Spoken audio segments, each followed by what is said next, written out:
madaxweynaha Soomaaliya Jaalle Maxamed Siyaad Barre waxa uu kala oo xariga uu ka jaray xarunta dhexe ee jaamacadda ummadda ee magaalada Muqdisho oo xaruntaasina ay tahay mid casri ah taasi oo ay isugu yimaadeen xaruntaasi qaybaha kala duwan ee kulliyadaha jaamacadda ummadda gaar ahaan intooda ugu fara badan oo markaasina la doonayo in meel kaliya laga maamulo si markaasi ay u sahlanaato in lala xiriiro kulliyadaha kala duwan ee jaamacadda ummaddu ay u baahan tahay waxaana kambaskaasi lacagta ku baxday ay gaaraysaa 200 milyan oo shilinka Soomaaliga iyada oo uu dhisay yahay hab seer kale oo casri ah taasi oo uu leeyahay qolalkii shirarka meelaha xafiisyada iyo isla marhaantaasi qolalkii kale ee lagu kordhiyay iyadana fasalada ardaydu ay wax ku baranayso ee kulliyadaha kala duwan ee cilmiga ee dalkeena iyo kuwa kale ee artiska ama edebka ah ee dalkeena qaarkood madaxweynaha Soomaaliya Jaalle Maxamed Siyaad Barre waxa meel kasta oo markaasi xariga uu ka jarayba si fiican ugu soo dhaweynayay mas'uuliyiinta goobahaasi iyo madax sare oo ka tirsan xisbiga iyo dawladda iyo dadweynaha ku dhaqan gobolka Banaadir gaar ahaan xaafadaha u dhow mashruuc kastaba marka la furayo xaafadaha iyagu u dhow ee la jaarka ah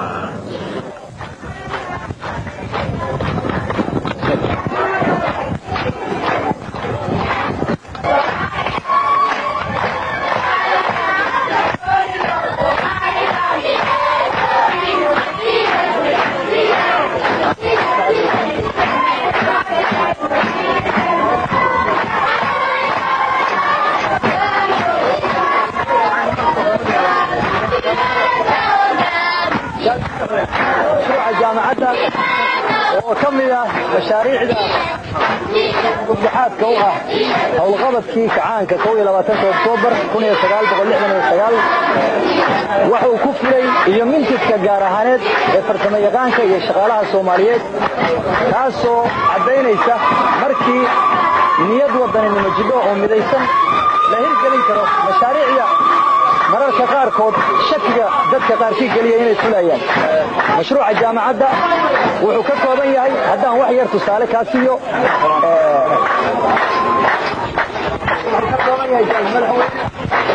غير اسمه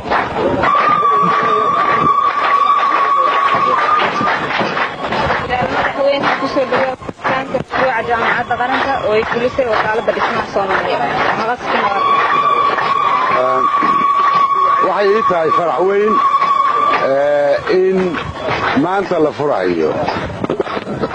saldhigga weyn ee xarunta waxbarashada heerka jaamacadeed ee dhalinyarada Soomaaliyeed waa jireen kuwa hore aan u dhisnay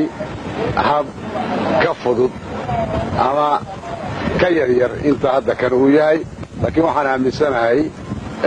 tan maanta aan furaynaa jaamacadda tan dhismadeeda oo ka koobanta nooc kasta oo waxbarasho intooda badan inay ahaan doonto mid dhalinta Soomaaliya ay kaga baxdo jahaalada qodada dheer anoo aaminsanay si badsan doonaanin waxyaalaha ka maqan ama xubnaha ka maqnaan karaba oo aan leeyahay weli inaga nafteenu haddaynu abuuranno mooyi inaynu ku shaqaysan lahayn iyo in kaleeto maragii waxyaalo badan maqan yihiin waxay ii tahay farax weyn waxaan markaa mahad u celinayaa qolooyinkii nagala qayb galay riyadii goor 8 sano laga joogo aan bilownay in jaamacad aan leenahay oo wax walba leh dhismaheedii aanu gallo oo ah suuqa reer Yurub isla markaasna qolooyinka muxuu ahaa Sacuudi Carabiya iyada nafteedu ay qayb nagala qaadatay waxaan aad iyo aad ugu jeedinayaa ammaan iyo bogaadin mudnaaneed madaxdii hogaaminaysay dhismaha kan khaas ahaan injineer Axmed Barre iyo injineerada kale oo la shaqeynayay iyo wakaaladda madaxdii isbedbedelaysay oo badnayd oo iyaguna qayb libaax ka qaateen dhismaha kan waxaa run ahaan sida uu sheegay isaguba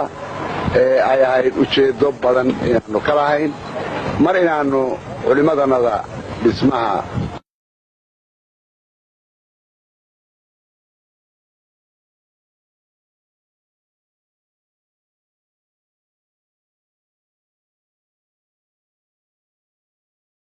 weeye gunaanadkii waxyaalo yar ka dhiman yihiin